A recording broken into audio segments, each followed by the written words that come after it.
There are lots of causes. Childhood obesity has really started to spiral in the last 40 years. Our genetics and our biology hasn't changed much in that time, so we can be fairly confident that it's changes in the environment that are responsible for rising obesity. And there are a number of things there around the availability of unhealthy foods. Palatable, rewarding foods are absolutely everywhere. Portion sizes are getting bigger.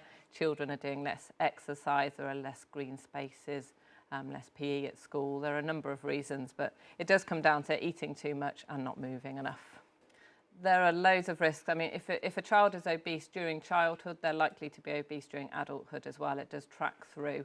And there are a number of risks in terms of immediate health, such as asthma, longer-term health, things like diabetes, but even cancer is linked to obesity as well.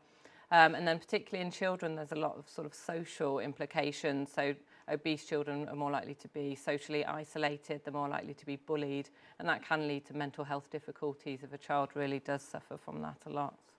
Definitely not a quick fix, unfortunately. There are a number of things we can do.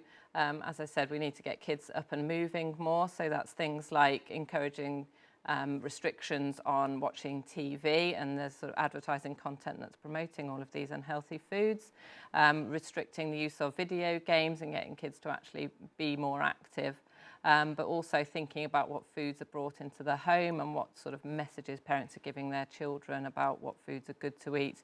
It's very confusing for parents. There's a lot of information on the pack that can be used.